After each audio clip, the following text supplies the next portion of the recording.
1. Ethiopia and Egypt. In historic times, the sources which provide us with information about Ethiopia, indirectly at least, are the monuments of Egypt.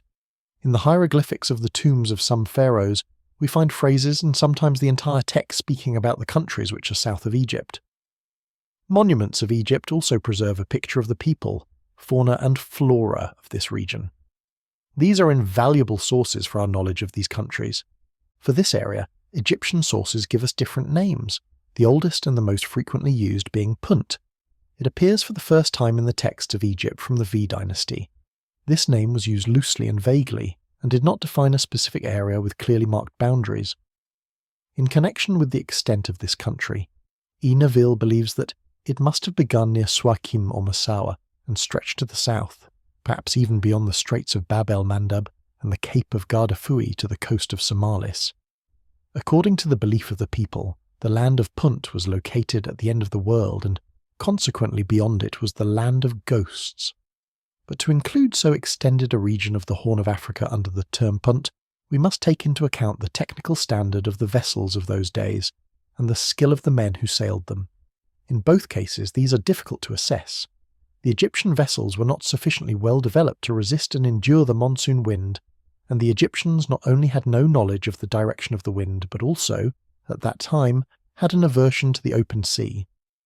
Furthermore, there is no account of navigation which mentions the length of the voyage and number of days required to cover the distance. In this connection, all the Egyptian sources are unanimous. Since the west coast of the Red Sea between Suakim and Bab el-Mandab is the safest side, it is most probable that Punt was located there. Parallel to Punt, we find another term which is very often used in Egyptian hieroglyphics, Tuneta, the land of gods. The origin of this term is obscure. According to the old tradition, Punt was believed to be the original abode of the gods, and from here they travelled to the Nile Valley where they finally settled. From the time of the Middle Kingdom there came into existence another term, Kush. It was used for the region which lies immediately below Egypt to the south, and it also came under the immediate influence of Egypt from a political and cultural, as well as an economic point of view. While Punt had a commercial influence only, apart from its geographical one, there is a difference between Punt and Kush. The former term may be used to include the region of the latter, but not vice versa. As Neville says, another name of the Puntites is the Kebsi of the Divine Land. This name is somewhat rare in the old text, but it's frequently found at a later period in the Ptolemaic inscriptions which speak of Punt. Whether this term is connected with Habashat is not certain. The writer only makes this suggestion. But since the text referred to the later period, i.e., after the migration of the Habashat to Ethiopia had taken place, the identification does not seem improper. There is no significant indication in Egyptian sources of the origin of the Puntites. These people, however, were regarded by the Egyptians as having the same origin as the Egyptians themselves. If we study the physical characteristics of the Puntites from the picture of Deir el-Bahri, we find that they differ little from Egyptians. In this way, it might be possible to classify these people as a race of Hamitic stock whose homeland was Asia, and who emigrated to Africa at a certain time and settled down in the coastal area of the Red Sea. They were a highly institutionalized society, ruled by kings. The people were pastoral and exported their goods to Egypt. The main commodities could be classified into the following major items: minerals, antimony, electrum, gold, gold dust, lapis lazuli, malachite, silver, eye cosmetic, animals and products of animal origin, apes, asses, bulls, calves, cynocephaly, feathers, giraffes and greyhounds, ivory, monkeys, ostrich, eggs, ostrich feathers, oxen, panthers, panther skins, rhinoceros horn, wood and related products, balsam, boomerangs, cinnamon wood, ebony, fragrant gums, frankincense, incense, kesit wood, myrrh, dried, myrrh, trees, resin. These articles were exported to Egypt for various purposes, for ritual use, as cosmetics, perfumes, drugs, aromatics, and for the manufacture of garments, instruments, etc. Among these products, the most essential ones were frankincense and myrrh, indispensable materials for religious practices. There were 14 different kinds of frankincense, each of which was used for a different purpose. Dwarfs were also exported to Egypt to dance in the temple, to amuse the gods and also to be used as keepers of the royal treasury. The question now is, What were the goods which were taken in exchange? In this respect, the ancient Egyptian sources are not very clear.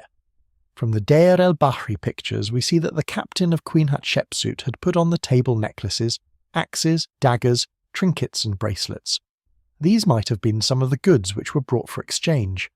Since the commodities of Punt were indispensable for the religious and social life of Egypt, the pharaohs used to send expeditions to the land of Punt regularly. Scholars believe that the beginning of these expeditions is as old as Egyptian history itself. However, information is available only from the time of the Ev dynasty. In the 13th year of his reign, Sergew, 2743–2731 BC, sent an expedition to the land of Punt, which succeeded in its mission and returned home safely, bringing great quantities of myrrh, ebony and electrum. During the Vid dynasty under Asossi, the expeditions to Punt continued. The treasurer of the god Bawadede reached Punt and brought back a dancing dwarf who caused such a sensation that he was remembered centuries later. In the 6th dynasty, at the time of Pepi II, 2625–2475, an expedition under a captain called Sebni was sent farther south to the land of Punt. It seems that the captain went by land down the Red Sea coast, and there he built vessels for his journey to Punt. He brought back a rich store of resins, as well as ivory, gold and skins. Towards the end of the Ariel dynasty, the journey to Punt was so common that a servant of 2 successive treasurers of the gods claimed that he had 17 times journeyed with his masters to Byblos and then to Punt, and always had returned safely. A certain captain named Harkuf returned safely from the land of Punt with his soldiers and brought all good tribute from there, including a dink, who was a dancer of the gods. From the Sisth dynasty, 2475–160 BC, we do not hear about any expeditions to the land of Punt, not because the Egyptians did not need products from there, but because of certain internal difficulties which meant that the voyages were temporarily abandoned. It is very difficult, however, to believe that during this long period, commodities like incense were not used. They probably managed to obtain such vital products through other channels. Seneca-Kerke, the last pharaoh of the Ethiopian dynasty, revived the commercial links with the land of Punt. In the 8th year of his reign, he ordered his officer Henu to equip transport vessels to go to the land of Punt. The main object of this expedition was to bring fresh incense. Henu left Koptos with 3,000 men and reached the port which is now Kosseir. There he built transport ships and then set out for his destination. He has left us no record of the length of his voyage or about the spot where he landed. In the Middle Kingdom, the expeditions to Punt continued. Amenemhat II, 1938–1903 BC, sent his captain Khenthetwa, who returned safely from Punt. Thutmosis III, 50–1447 of Gets dynasty, had relations with the land of Punt. The inscription of this pharaoh, in connection with the expedition to Punt, has significance for us, because it contains some names of tribes and places which are equivalent to those in Ethiopia.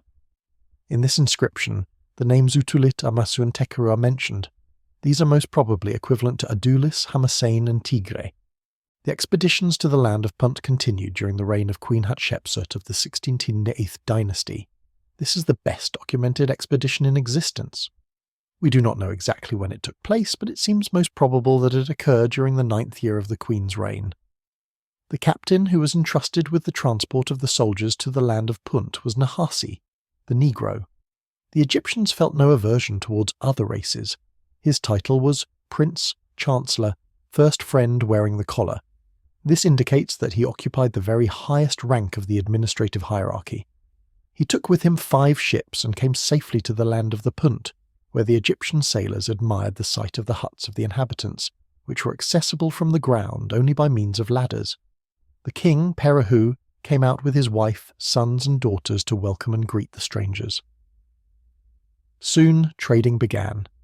The Puntites brought the products of their land, especially great quantities of myrrh and gold.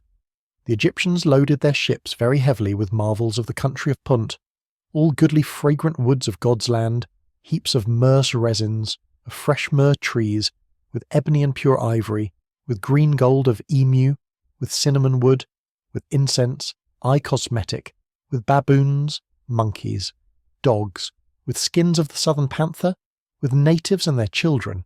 Never was the like of this brought for any king who has been since the beginning.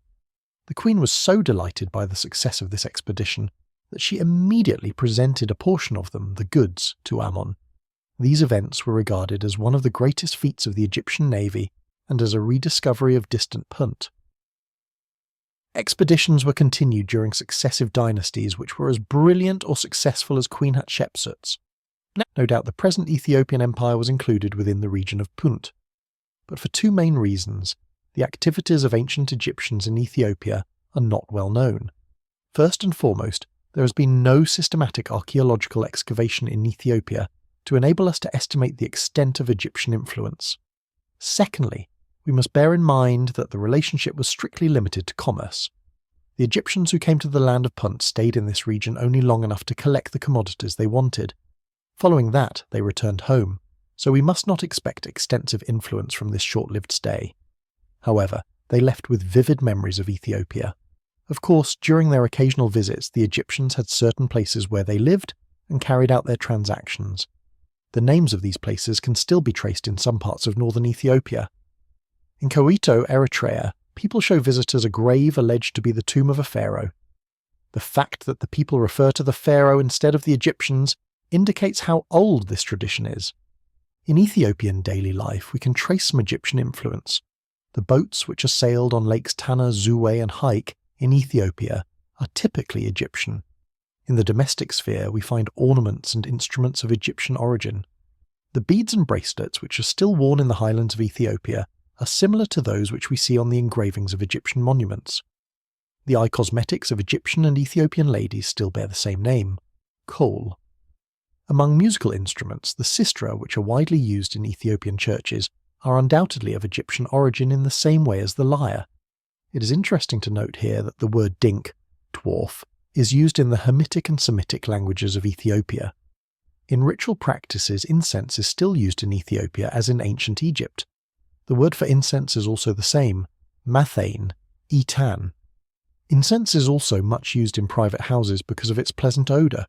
I do not think that all these things are merely accidental points of similarity. In addition to that, James Bruce saw a stele at Axum dedicated to the god Horus which no longer exists, but he copied the inscription and published it. The content is a short prayer. Such hieroglyphics were used from very early times to the later dynasties. From this stele for Horus, which was located in Axum, it would be rather difficult to decide the date from the content only. The only thing that can be said is that it was an Egyptian product and was brought here by Egyptian merchants. 2. Ethiopia and South Arabia. Ethiopia is separated from southern Arabia by the Red Sea. As is well known, the inhabitants of South Arabia are of Semitic stock, who most probably came from Mesopotamia long before our era and settled in this region. Although they belong to the same race, in the course of time they formed different states.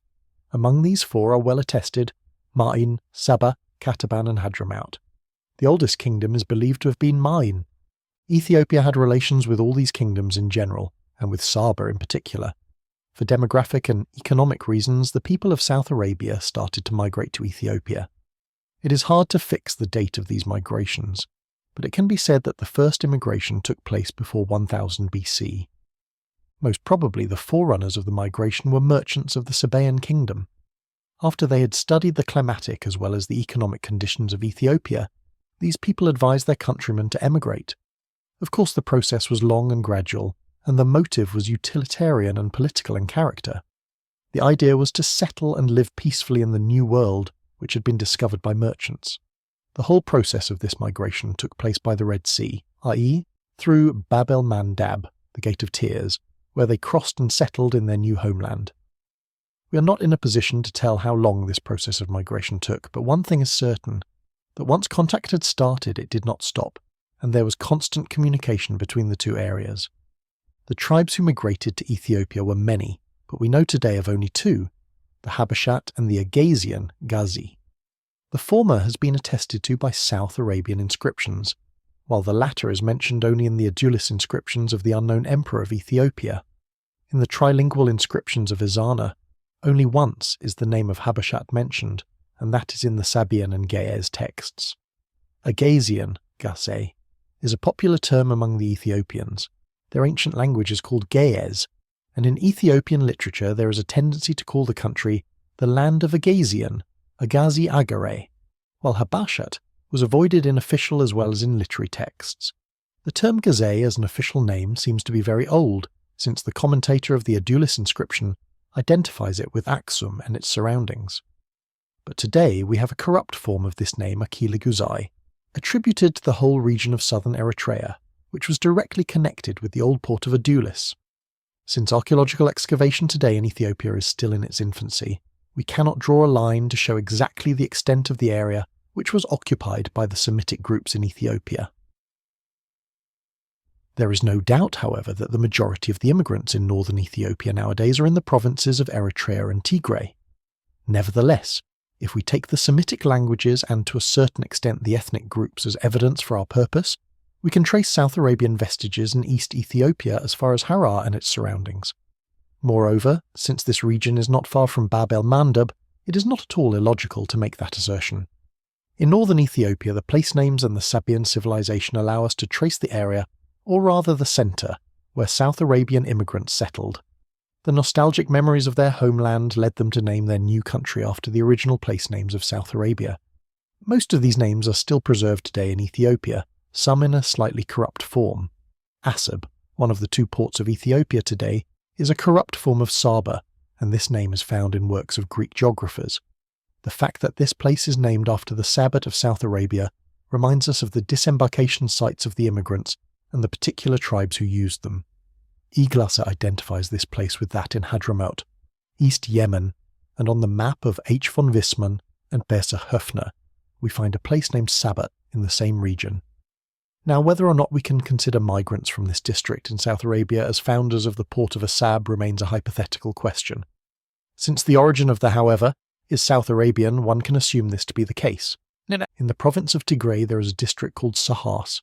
The same name, Sahartan, exists in Arabia about 75 km from Hodeidah on the coast of the Red Sea. And near Sahart in Tigray there is also another district which was once important, called Hausen from South Arabian Husan. To the southwest of Yeha there is a place which is called Madara. Madara is found to be the name of a place in a South Arabian inscription, Kataban. Northwest of Yeha there is a district which is called Asya. This corresponds to Ashaya of Tihama in Yemen. Near Sinafe, Eritrea, there is a city which was called Kolwe in ancient times. This name recalls Kulai in Kataban. Seray is named after Sarwan, the Sarat Mountains in Yemen. Another place, Biskia, between Agodat and Kassala, can be identified with Balila in central Yemen. The settlers also named the river Marib, after the well-known dam of Marib. Apart from these similar place names, we have cities which were founded by the immigrants from South Arabia. Yahar is an example. The name Awam, which appears in the Sabian inscription. From this site, most probably is the name of the temple of Yahar after the Almuka temple at Marib. We do not know whether this name is of South Arabian origin. Yahar gives us an idea where the South Arabian immigrants had their centre. For this purpose, they always chose a place with strategic significance and with agricultural potential. Yahar was founded at the foot of a mountain to the east of which extends a plain with running water. Obviously, the settlers used the mountain for protection. This phenomenon is visible in almost all pre-Aksumite cities of Ethiopia. The centres with South Arabian remains will help us to indicate roughly the extent of the influence of South Arabian settlers. These stretched from the coastal area of the Red Sea as far as the Barka River and West Takazi River. At present, it is difficult to define the southern limit of South Arabian influence. See map. It now remains to mention the main contributions of these newcomers to Ethiopia. According to their particular characteristics, these can be divided into 6 categories: architecture, irrigation, agriculture, political organisation, religion and language. Architecture. To their new country, the South Arabians brought the art of building from their homeland. The houses there were made from stone and built in a rectangular shape. The roof was also covered with stone and sand.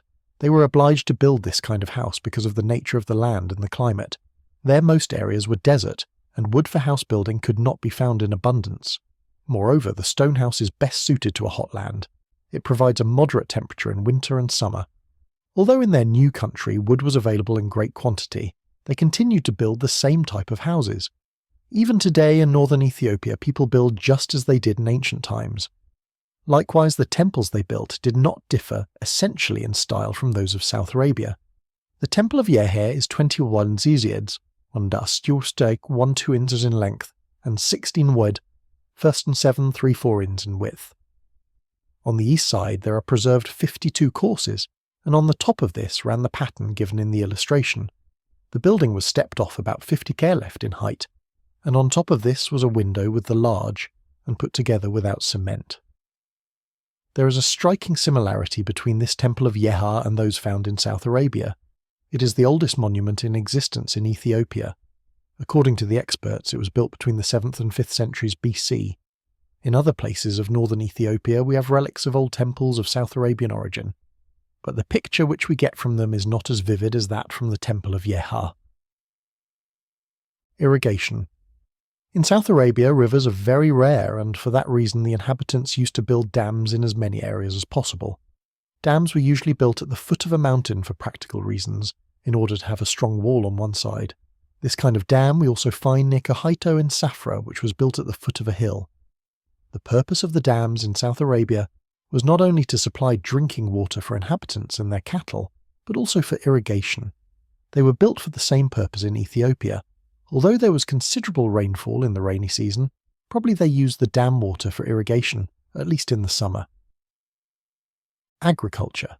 As we find in the shelter paintings, the Ethiopians started pastoral life in prehistoric times.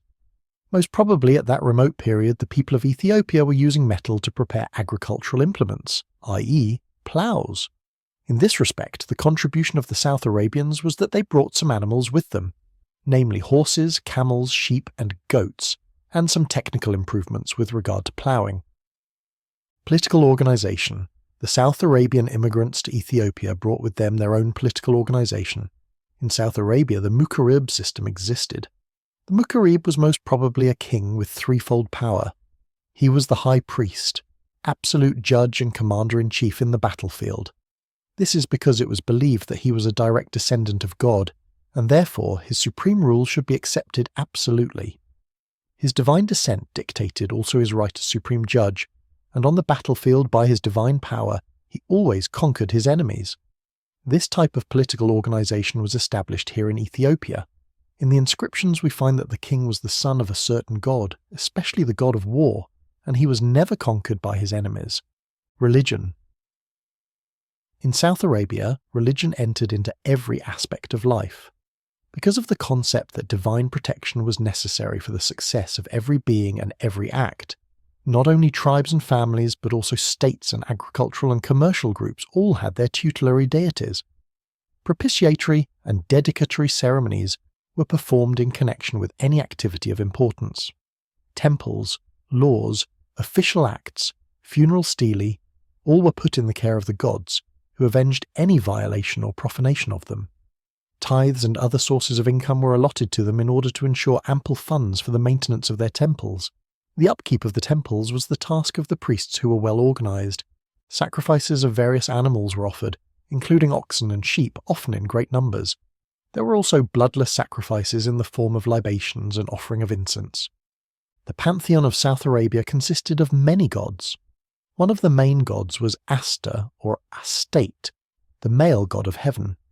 The worship of this god was common to all Semitic countries, the only difference being that this god was worshipped by the other Semitic people as a female goddess. Another important god was Ilmok, or Almuka, the god of the moon. An altar with a Sabaean inscription was dedicated to this god in northern Ethiopia.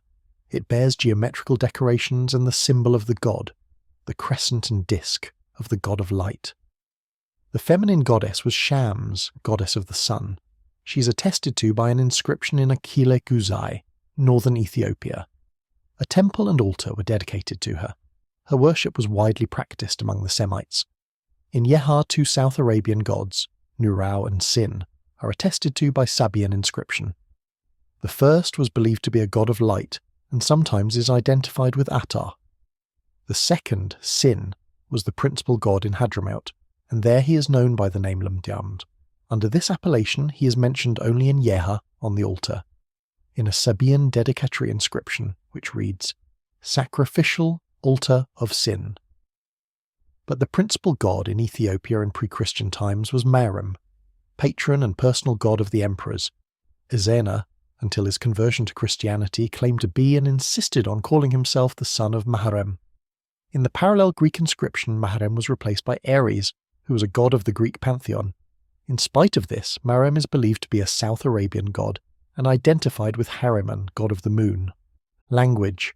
The main contribution of the South Arabian immigrants was to language. They introduced into Ethiopia the Sabaean language, which had an alphabet. Sabaean is one of the Semitic languages but belongs to the southern group. The type of writing was boustrophodon, plough-wise. Those who came from South Arabia used this language. Even today we find many Sabaean inscriptions in different parts of northern Ethiopia. According to the opinion of experts, the oldest known inscription belongs to the 5th century. Although the Sabaean inscriptions in Ethiopia exhibit certain differences from those of South Arabia, as a whole this has not evoked as serious a challenge as Ge'ez. Until the first half of this century, the accepted theory was that Ge'ez, with its script, was derived from Sabaean. As long as archaeological excavations bring to light new material, this idea is constantly losing ground. Ge'ez alienated itself from the Sabaean, and its origin has not yet been crystallized. These are the main contributions of South Arabian immigrants to Ethiopia. The question follows, is Ethiopian civilization just a copy of that of South Arabia? It is true that every ancient country has been influenced by another country, but the way in which foreign elements are assimilated is different. Here, especially, Eastern civilization differs from the West. In the former, an element of one civilization carried over from another retained without essential change. Therefore, we see similarities in the civilizations of the Oriental countries. But in the West, the external shape of the original character is not maintained, and the identity of the original is lost completely. Each one has its own characteristics which differ from another. Therefore, the mental and physical achievements of each civilization are also unique and cannot be repeated.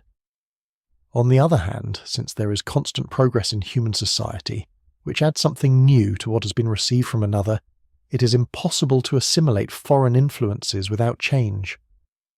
Now let us try to answer the above question. Before the coming of South Arabian immigrants to Ethiopia, the inhabitants of this country did not lack a civilization. To what extent this civilization was developed, at this stage, we are not in a position to say. But there are some relics we find from the Sabaean civilization, which flourished in Ethiopia later. On the other hand, the immigrants came here in peace. They did not come here to capture the country by force. They simply migrated to secure a better life by peaceful means. They were obedient to the existing laws and customs of the country. But, because of the higher quality of their culture, they could influence the people, although the influence had its limitations. I think it is necessary to elaborate further on this point. If we take the political organization, there is a difference between the Mukarib system of Ethiopia, which has a particular quality we do not find in the South Arabian concept. This particular characteristic of the Mukarib is in the use of the title and in the word itself. The Ethiopian Mukarib does not bear the traditional names of the South Arabian Mukarib. It is used in the Ethiopian inscriptions. By its side stands the word Mulkeh as a special title, and the names of the king's predecessors are not the names of South Arabians but of Ethiopians. In the language we also have two groups, one Sabaean, which is gradually losing its identity, and the other group which is very similar to Ge'ez. The second group, Ethiopic, is not Sabaean in origin, although it reveals a certain amount of Sabaean influence. It is rather Cushitic in origin, and after the Sabaean influence, it started to develop as an independent language, Ge'ez. In addition to that, in the religion and art of Ethiopia, we find certain differences. In the pre-Christian period of Ethiopia, the people worshipped gods which were not found in South Arabia. Sculpture was highly developed. The statues found in Ethiopia were very beautifully executed, large, and numerous.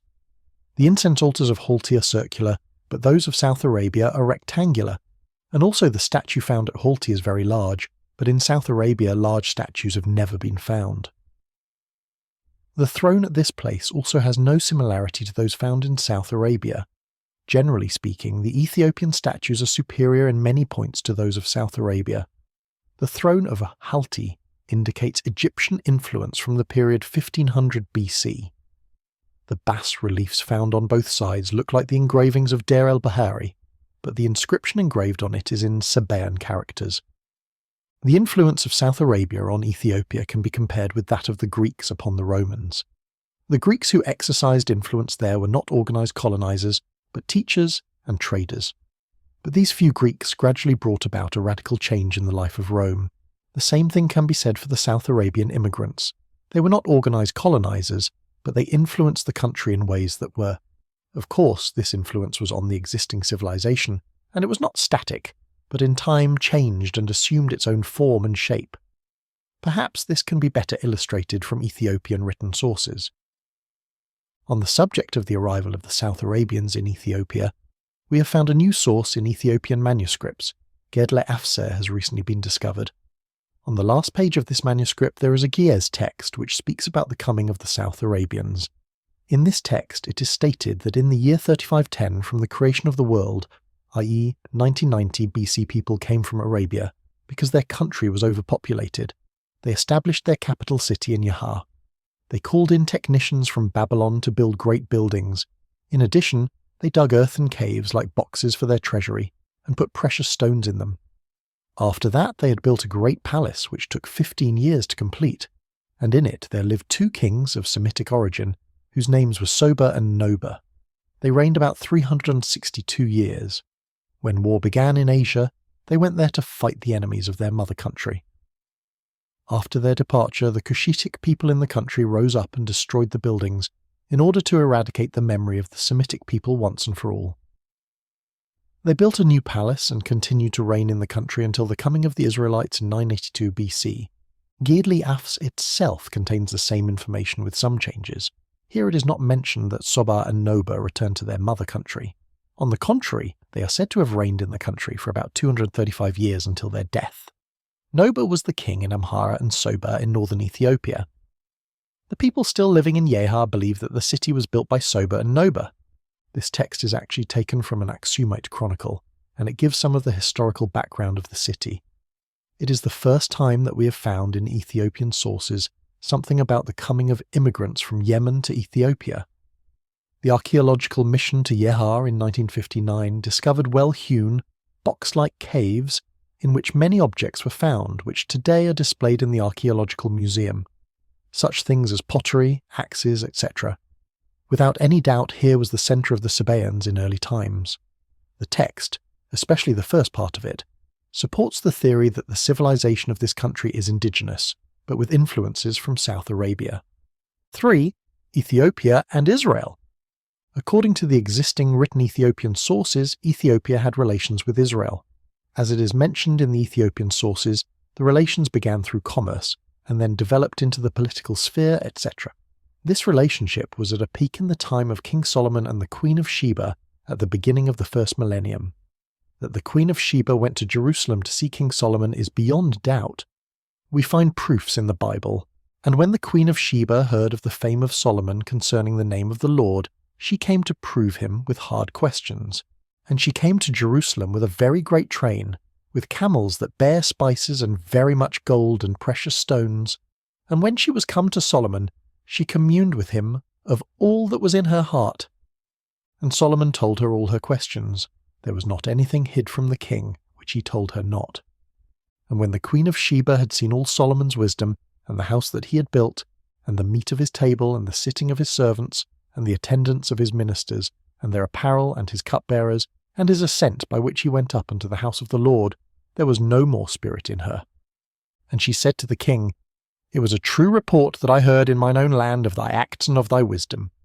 Howbeit I believed not the words until I came, and mine eyes had seen it. And behold, the half was not told me. Thy wisdom and prosperity exceedeth the fame which I heard. Happy are thy men, happy are these thy servants, which stand continually before thee, and that hear thy wisdom. Blessed be the Lord thy God, which delighted in thee to set thee on the throne of Israel, because the Lord loved Israel for ever, therefore made he thee king, to do judgment and justice.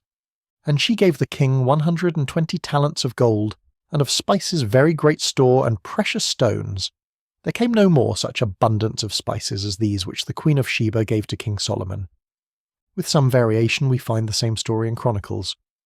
About this fact Jesus Christ said, The Queen of the South shall rise up in the judgment with this generation, and shall condemn it. for she came from the uttermost parts of the earth to hear the wisdom of Solomon. If we go further in Jewish sources, we find the following details in the work of F. Josephus of the 1st century AD. Now the woman who at that time ruled as Queen of Egypt and Ethiopia was thoroughly trained in wisdom and remarkable in other ways, and when she heard of Solomon's virtue and understanding, was led to him by a strong desire to see him, which arose from the things told daily about his country, for wishing to be convinced by experience and not merely by hearsay, which is likely to give assent to a false belief, and then convinced one of the opposite, since it depends wholly on those who bring reports. She decided to go to him, and being very desirous of herself, making trial of his wisdom by propounding questions and asking him to solve their difficult meaning, she came to Jerusalem with great splendour and show of wealth, for she brought with her camels laden with gold and various spices and precious stones, and the king received her gladly on her arrival, and was studious to please her in all ways, in particular by mentally grasping with ease the ingenious problems she set to him, and solving them more quickly than any could have expected. But she was amazed at Solomon's wisdom when she realized how extraordinary it was, and how much more excellent upon trial than what she had heard about it. She especially admired the palace for its beauty and size, and no less for the arrangement of the buildings, for in this she saw the great wisdom of the king. But she was more than amazed at the hall called the Forest of Libanos, and the lavishness of the daily meals, and his tableware and service, and the apparel of his attendants, as well as the decorum combined with skill of their serving, and not least the sacrifices daily offered to God and the care bestowed on them by the priests and Levites. Seeing these things day by day, she admired them beyond measure, and was not able to contain her amazement at what she saw, but showed clearly how much admiration she felt, for she was moved to address the king in words which revealed how greatly overcome were her feelings by the things we have described. All things indeed, O king, she said, that come to our knowledge through hearsay are received with mistrust, but concerning the good things that are yours, both those which you possess in your own person, I mean your wisdom and prudence, and those which the kingship gives you, it was by no means a false report that reached us. On the contrary, though it was true, it indicated a prosperity far below what I see, now being here. For the report attempted only to persuade our ears, but did not make known the dignity of your state as fully as seeing it, and being in its presence showed it to be. I, for my part, did not believe the things reported because of the multitude and greatness of what I heard about them, and yet I have witnessed here things far greater than these. Fortunately do I hold the Hebrew people to be, and your servants and friends as well, who daily enjoy the sight of you, and continually listen to your wisdom. Let us bless God, who has so well loved this country and its inhabitants as to make you their king. And after she had showed by her words how she felt towards the king, she revealed her feelings still more clearly by her gifts, for she gave him 20 talents of gold and an incalculable quantity of spices and precious stones, and they say that we have the root of the opobalsamon, which our country still bears, as a result of this woman's gift. In return, Solomon also presented her with many fine gifts, in particular with those which she selected as most desirable, for there was nothing which he did not give when she asked to have it. On the contrary, he showed his magnanimity by giving up whatever she asked for more readily than he presented gifts to her of his own choice. And so the Queen of Egypt and Ethiopia, having obtained the gifts which we have mentioned and given others to the king from among her possessions, returned to her own country. The Talmudic sources interpret the events of the King's Est in quite a different way from what was literally stated in the text. The Babylonian Talmud of the 3rd century AD attempts to interpret this passage in a metaphoric sense and says, "Whoever says that the Malkath, queen, of Sheba was a woman is in error." The word Malkath here means the kingdom of Sheba. These are the sources of Israel concerning the queen of Sheba. The main problem is, whence did this queen come? 2 nations claim that she belongs to them, the Ethiopians and the South Arabians. Let us look at the argument put forward by each of them. The main Ethiopian source for the story of the Queen of Sheba is the Kibra Negest, Glory of the Kings. In this manuscript, the queen is described as also belonging. And there was a certain wise man, the leader of a merchant's caravan, whose name was Tamrin, and he used to load 520 camels, and he possessed about 73 ships. Now at that time King Solomon wished to build the house of God, and he sent out messages among all the merchants in the east and in the west, and in the north and in the south, bidding the merchants come and take gold and silver from him, so that he might take from them whatsoever was necessary for the work. And certain men reported to him concerning this rich Ethiopian merchant. And Solomon sent to him a message, and told him to bring whatsoever he wished from the country of Arabia, red gold and black wood that could not be eaten by worms, and sapphires.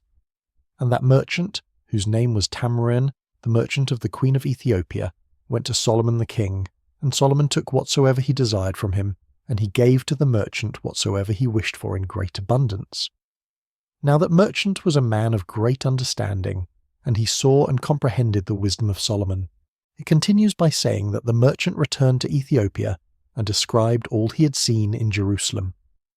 And she became very wishful and most desirous to go, that she might hear his wisdom, and see his face, and embrace him, and petition his royalty. And she announced her decision to the people, I am smitten with the love of wisdom, and I am constrained by the cords of understanding. For wisdom is far better than the treasure of gold and silver, and as for a kingdom, it cannot stand without wisdom. After the harangue she made ready to set out, and 797 camels were loaded, and mules and asses innumerable were loaded, and she set out on her journey. And she arrived in Jerusalem and brought to the king very many precious gifts which he desired to possess greatly, and he paid her great honour and rejoiced. The queen asked him many questions, and Solomon answered all of them. After 6 months' stay, the queen wanted to return to her kingdom. By a trick he slept with her, and during the same night he dreamt that a brilliant sun, and it came down from heaven and shed exceedingly great splendour over Israel. And when it had tarried there for a time, it suddenly withdrew itself, and it flew away to the country of Ethiopia, and it shone there with exceedingly great brightness forever, for it willed to dwell there. The king understood that he would have a child from the queen, and gave her a ring, saying, Take this, so that thou mayest not forget me. And if it happen that I obtain seed from thee, this ring shall be unto it a sign, and if it be a man-child, he shall come to me, and the peace of God be with thee. The queen departed and came into the country of Balazadaria 9 months and 5 days after she had separated from King Solomon. And the pains of childbirth laid hold upon her, and she brought forth a man-child, and she gave it to the nurse with great pride and delight. The place where she is said to have given birth to her son is on the outskirts of Asmara south, near Tzada Christian. She named her son Menelik, and when he grew up, he went to Jerusalem to visit his father. King Solomon received him with great honour, and urged his son to stay in Jerusalem, where the house of God is, and where the tabernacle of the law of God is, and where God dwelleth. Menelik refused, and decided to return to his home country, Ethiopia. In these circumstances, King Solomon made him king, and gave him the firstborn sons of Israel to go with him to Ethiopia. On their departure, they stole the real Ark of the Covenant and took it with them. According to the Ethiopian oral tradition at the time, Judaism was introduced to Ethiopia, and the Ark of the Covenant, which was given to Moses by God, is believed to be still in existence today in Aksum, the sacred city of the Ethiopians. It is firmly believed here in Ethiopia that the dynasty, which was started by King Menelik, still continues today in Ethiopia. And in the revised constitution of Ethiopia in 1955, in Article 2 we read, The imperial dignity shall remain perpetually attached to the line of Haile Selassie III, descendant of King Zali Selassie, whose line descends without interruption from the dynasty of Menelik I, son of the Queen of Ethiopia, the Queen of Sheba, and King Solomon of Jerusalem. And the imperial emblem bears the motto, the conquering lion of Judah. The South Arabian claim to this queen is based on the Quran. Here it is stated, I have come from Sheba to thee with a sure tiding. I found a woman ruling over them, and she has been given of everything, and she possesses a mighty throne. Further it is said that she and her people believed in the sun god and not in Allah. To be sure of that, Solomon sent a messenger to her with a letter. The contents of the letter were, Rise not up against me, but come to me and surrender. Now she called a meeting of the nobles. It was decided to send gifts to him, and this was done.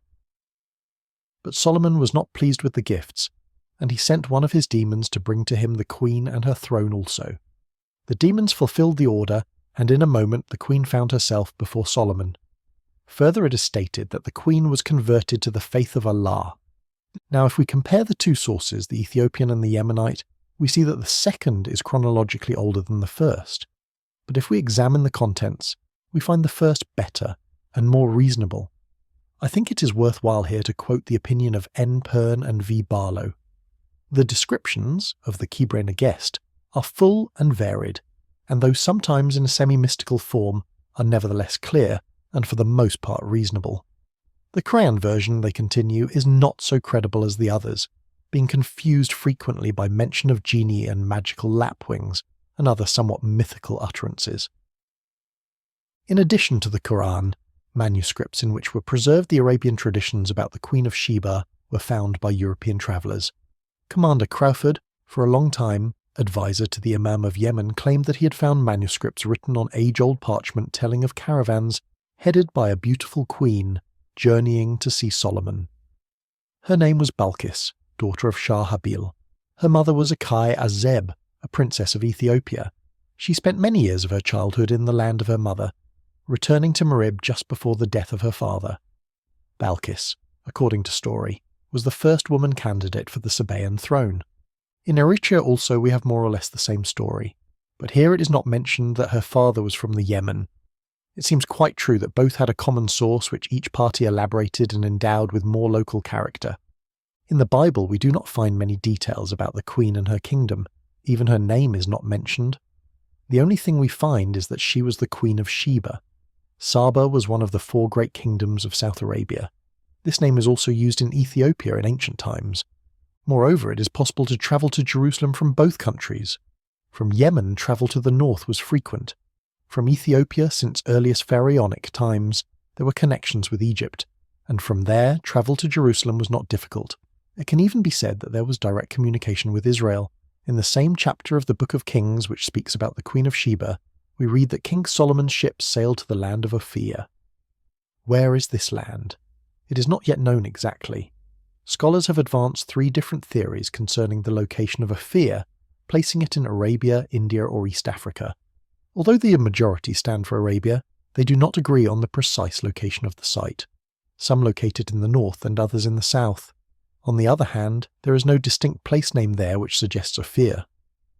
Another school of thought supports the second view, based mainly on the commercial activities of India in ancient times, and the distance which one covered from Eilat to Ophir and back, requiring 3 years to complete the journey.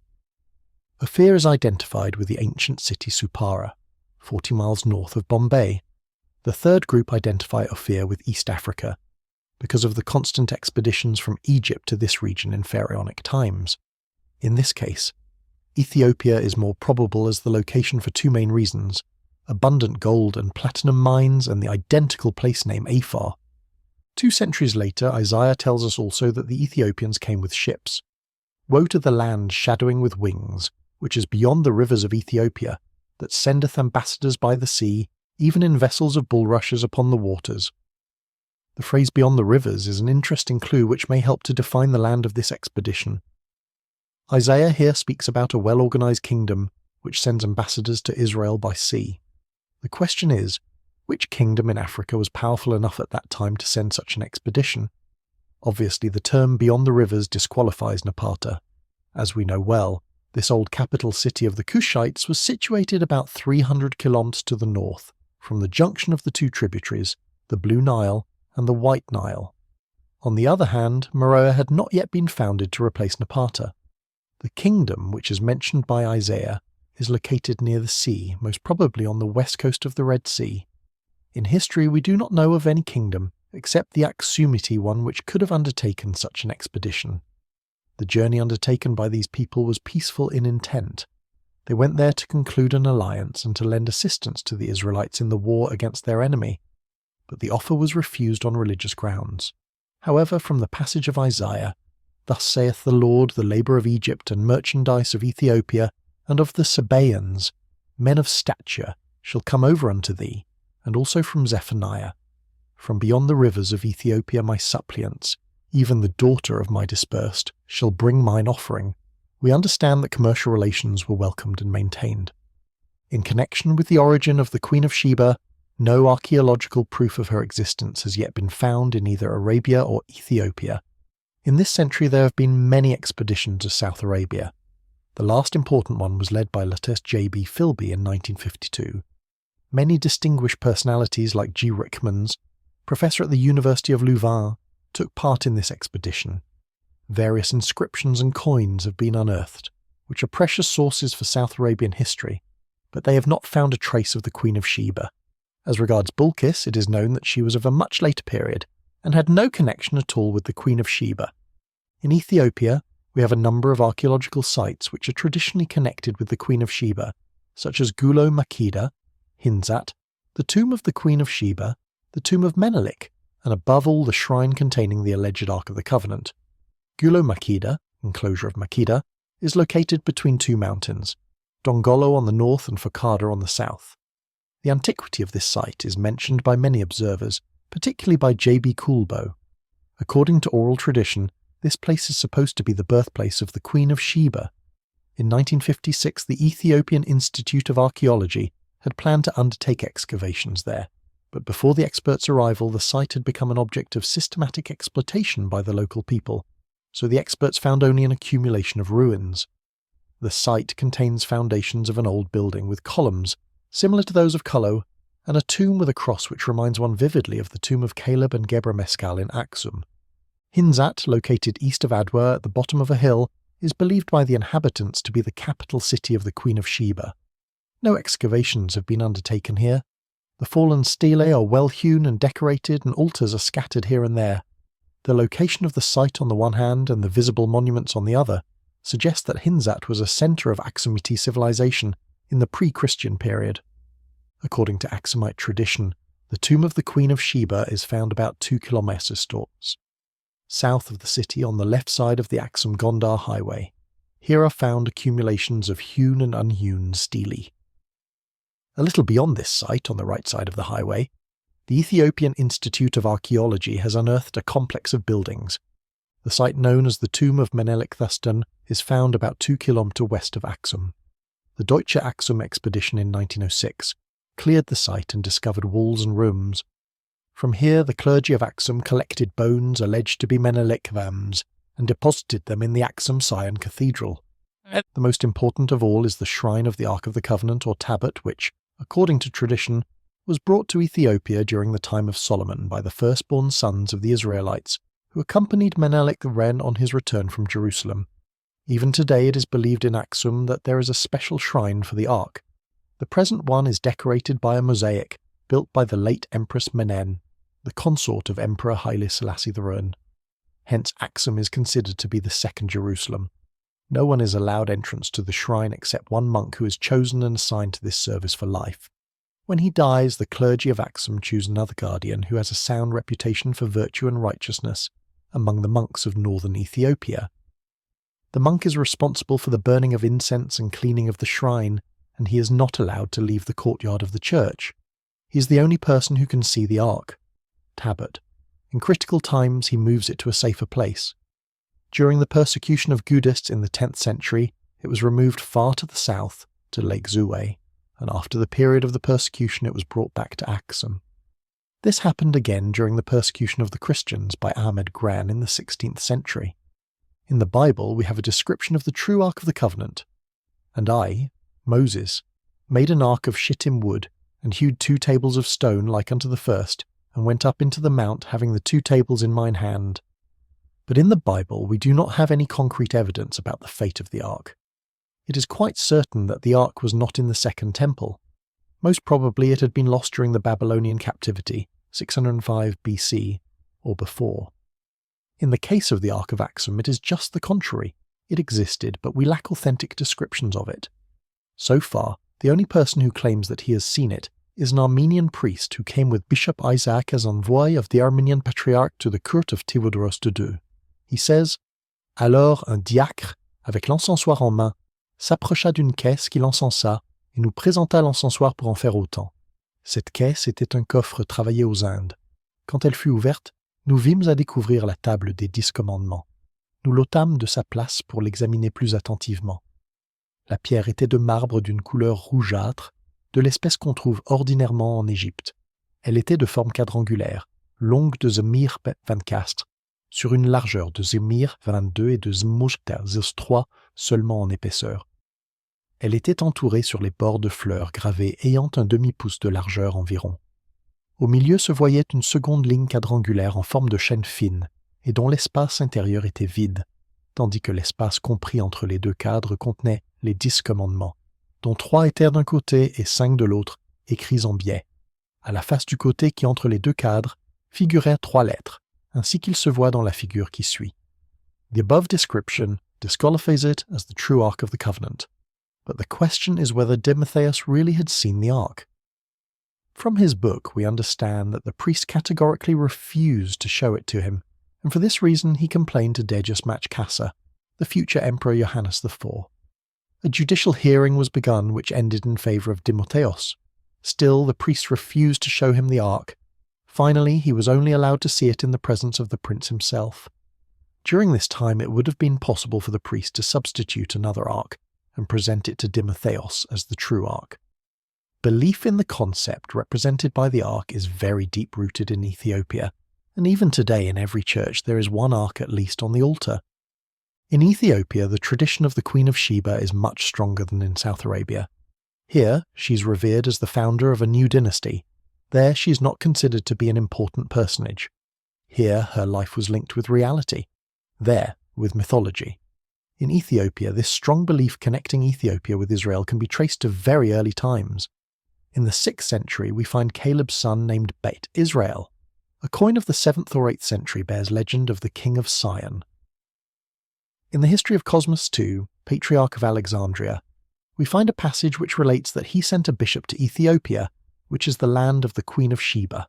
The Zagwe dynasty, which came to power in Ethiopia for a time during the Middle Ages, was not accepted by the clergy and people because it was not continuous with the old dynasty of Israel.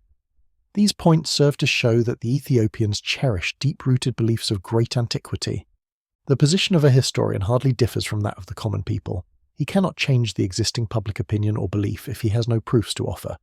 So we have to wait until we can find evidence before advancing new theories. The term status quo is preferred here because merely to destroy is not enough if nothing new is constructed. To leave ruins behind is easy, but to reconstruct is difficult. Let us not deny all the ancient traditions of Ethiopia if we are not able to put anything better in their place. If we examine the Bible, we find many passages related to Ethiopia in the broad sense of the word. Among these, some of them are definitely about Ethiopia, as its boundaries are today, but for historical reasons we cite these passages without distinguishing between their use of the word Ethiopia. Numbers 12:1. And Miriam and Aaron spake against Moses because of the Ethiopian woman whom he had married, for he had married an Ethiopian woman. Then Kings 19:9. And when he heard say of Tirhakah king of Ethiopia, Behold, he is come out to fight against thee, he sent messengers again unto Hezekiah. Chron 14:9. And there came out against them Zerah the Ethiopian with an host of 1,000,000 and 300 chariots. Chron 14:12. So the Lord smote the Ethiopians before Asa and before Judah, and the Ethiopians fled. Chrontius 16:8. Were not the Ethiopians and the Lubims a huge host, with very many chariots and horsemen? Yet, because thou didst rely on the Lord, he delivered them into thine hand. Esther 1:1. Now it came to pass in the days of Ahasuerus. This is Ahasuerus, which reigned from India even unto Ethiopia, over 127 provinces. Esther 8:9. And it was written according to all that Mordecai commanded unto the Jews, and the satraps and the governors and princes of provinces which are from India unto Ethiopia. Job 28:19. The topaz of Ethiopia shall not equal it. Psalm 68:31. Ethiopia shall soon stretch out her hands unto God. Psalm 87:4. Behold Philistia and Tyre with Ethiopia. This man was born there. Isaiah 11:11. And it shall come to pass in that day that the Lord shall set his hand again the second time to recover the remnant of his people, which shall remain from Assyria, and from Egypt, and from Pathros, and from Ethiopia. Isaiah 18:1. Woe to the land shadowing with wings, which is beyond the rivers of Ethiopia. Hosea 23. And the Lord said, Like as my servant Isaiah hath walked naked and barefoot 3 years, for a sign and wonder upon Egypt and upon Ethiopia. Isaiah 24.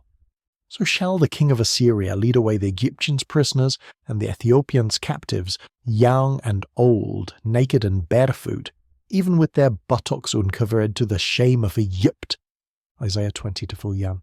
And they shall be afraid and ashamed of Ethiopia, Isaiah 37-9.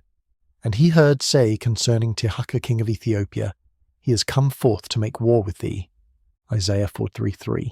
I gave Egypt for thy ransom, Ethiopia and Seba for thee, Isaiah 45-14.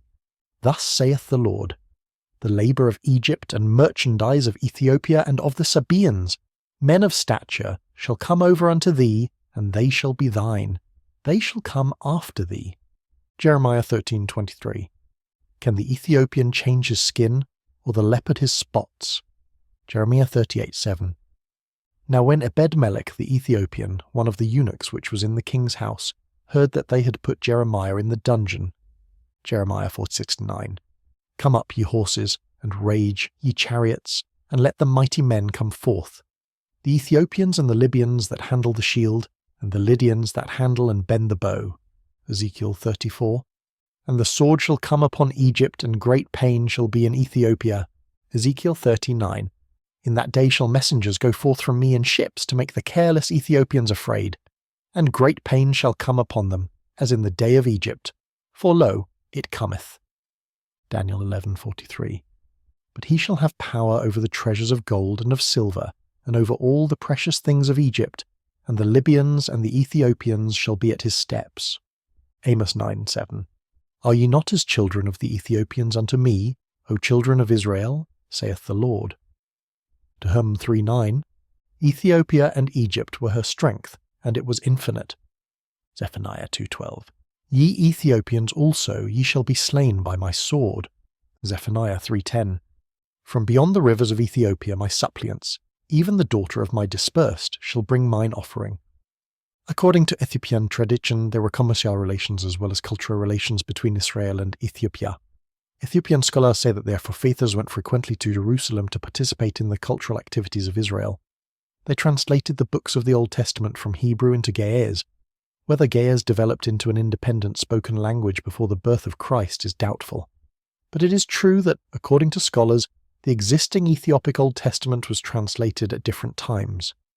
The translation is not from Hebrew but from the Septuagint. When the Israelites were in exile, the tradition continues the Ethiopians went there to comfort them. When that was not possible, they exchanged views by letter.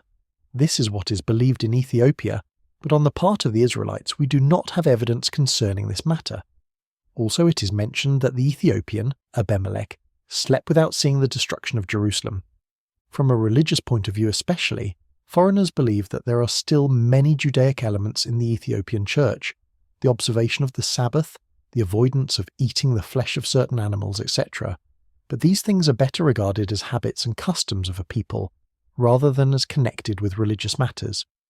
In this connection, the Jewish influence on the Ethiopian church can be seen in the existence of the Ark in every church and the procession of it on different occasions. Even here, however, we see a strong Christian element in this practice. Of course, Judaism had expanded in Ethiopia before Christianity, but it was not the official religion of the empire as is stated in the Kibra Nagast. All the kings of Aksum, including Azana in the 4th century, were pagans, as the inscriptions and coins show us. We know from the inscriptions that Christianity was the successor of paganism. Concerning Hebrew and Ge'ez, both are Semitic languages, the difference being that the first belongs to the northern group and the second to the southern group. Their common point concerns their origin. It is believed by Ethiopian scholars that the Hebrew language was known by the Ethiopians, but this does not seem correct. Even the Falashas who believe in Judaism do not possess the Pentateuch in Hebrew.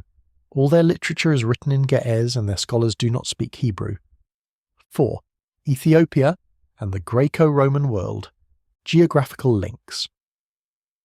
This title is preferred because Ethiopia had direct relations with the Hellenistic world, where the Greek language and Greek civilization in general expanded. The Greeks divided the world into two groups, Greeks and barbarians. The word barbarian itself in the beginning did not have a derogatory meaning. It signified only the man who was not Greek and did not speak Greek. When the Greeks first met with people whose civilization differed from theirs, they could not identify the sounds of their speech, and thought that they were repeating the sounds ba ba ba. So from their speech, they named the speakers. Everyone who did not speak Greek was called a barbarian. In the beginning, this word was understood to mean stranger, but later it acquired the derogatory sense, uncivilized, that is, primitive in one's way of living. By contrast, the word Greek was connected with the idea of civilization in general. Who was born in Greece was automatically civilized, but this meaning was not long retained. In later times, the word became a common title for those who were not Greek by birth but had received Greek culture and education. They were also known as Hellenists. This concept of Hellenism became common just before the expedition of Alexander the Great to the east. Certain Greek philosophers were the theoretical architects of the universality of Greek civilization. Outstanding among these was Isocrates, 436 to 338 BC, who maintained that Greeks were all those who received Greek culture. Non-Greeks who participated in the Greek culture were no longer considered barbarians. Ethiopia had relations with these Hellenized people of the Mediterranean world, and at the same time the continental Greeks also knew about Ethiopia. The ancient Greeks knew the continent of Africa by two names, Libya and Ethiopia. When they spoke of Libya, they understood the whole region of North Africa westwards from Egypt. In the same way, they used the term Ethiopia to include the whole region of East Africa which lies south of Egypt. Here it can be said that in pre-classical times these countries were known in an ethnographic sense, rather than a geographic one. Later, when communications improved, knowledge about the countries of Africa gradually became clearer and more accurate. Libya.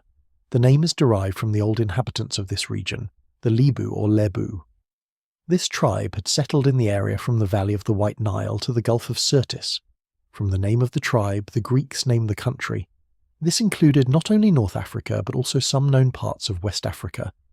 Later, when the Romans occupied this place, they discarded the name Libya, which had been given by the Greeks. Instead, they named the region after another important tribe found in this area, the Auriga. The Romans named the country Auriga, later Auriga, and then finally adopted the name Africa. So this region had two names, the Greeks calling it Libya and the Romans Africa. The latter became the name for the continent, and the former was limited to the region west of Egypt. Although the first men who established colonies in North Africa were the Phoenicians in 818 BC, the Greeks also had a colony there in Cyrenaica, where Greek culture and philosophy flourished. From here, Greek culture expanded to the territory which was occupied by the Phoenicians. In this way, they came to know the Libyan territory well. When this region was later occupied by the Romans, a new colony was established under the name of Provincia Africa.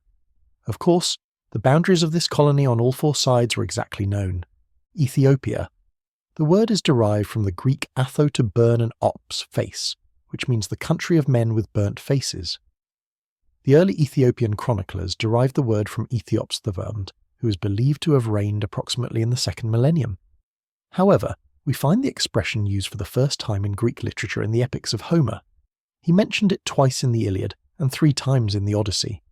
In the Iliad he wrote, "Zeus went yesterday to Oceanus to the blameless Ethiopians for a feast, and all the gods followed with him." This would seem to indicate that the Ethiopians lived near the ocean. This is an indefinite piece of geographical information. In the Odyssey he defined in which direction this ocean was to be found. He wrote, "Howbeit Poseidon had gone among the far-off Ethiopians, the Ethiopians who dwelt sundered, in twain, the furthermost of men, some where Hyperion sets and some where he rises. And further over Cyprus and Phoenicia and Egypt I wandered, and I came to the Ethiopians." This is said about Menelaus, who on his return from Troy wandered and was carried to these countries by a storm. If we study these lines, we'll see that the order of the geographical positioning is approximately correct. Then we can say that Homer placed Ethiopia south of Egypt, and this is also right.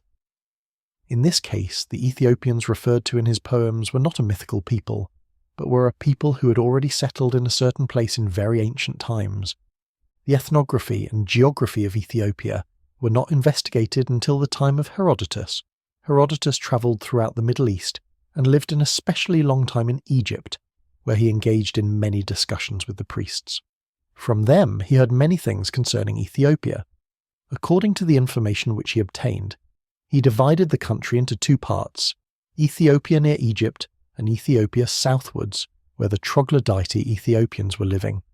He also mentions the Macrobi or long-lived Ethiopians. From his description, the location of this place seemed to be to the south of the ichthyophages, i.e. in the region of present Ethiopia. According to the account of Herodotus, these people appear to have developed an advanced civilization. They had work, their handicrafts indicated progress, and the people were generally believed to be well disciplined. Nevertheless, even at this period, knowledge about Ethiopia was more ethnographical than purely geographical. The later geographers based their conclusions on the two earlier writers, Homer and Herodotus, but their knowledge improved greatly from the information which they obtained from other sources. Ethiopia was a source of interest to the ancient world for three reasons: the mystery of the tide of the Nile, the products of the country, and the elephant hunts which took place there. The Nile overflows from June to the middle of September and leaves a great quantity of soil in Egypt. At this time in Egypt, it is the summer season. The overflowing of the Nile during this hot season made a great impression, especially on visitors to the area. For this reason, the Greek philosophers and explorers who used to come to Egypt wanted to seek the explanation of this phenomenon. They often went to Siena, Assuan, and questioned the people who were travelling to Ethiopia either by the sea or by the land route to that far southward country. From personal experience or the information of merchants, they concluded that the Nile sprang from the foot of a great mountain, which was covered by snow. During the summer season the sun melted the snow, and then the Nile overflowed. But because the water was mixed with soil which it left on the shore, this answer did not satisfy them completely. So they travelled farther in an attempt to find the explanation. Of course, they did not find the source of the Blue Nile, but they learned much about Ethiopia, in which the Aksumite Empire was also included. As we have already mentioned, Ethiopia traded with pharaonic Egypt in early times. This was known to the Ptolemies, who were the pharaohs of Egypt. In order to renew the old commercial relationship, they sent explorers to Ethiopia, and these brought back first-hand information about the country and the people. The first Ptolemy, Sota 34285 BC, who had served under Nearchus, showed a keen interest in Africa and sent an exploratory expedition to the coast of Africa under a certain captain, Philon. The expedition was carried out successfully, and on his return the captain described the whole journey in his book, Ethiopica, but it has since been lost. Ptolemy Philadelphus, 285-246 BC, devoted his time and efforts not only to exploration, but also to establishing new ports along the coast of northeast Africa.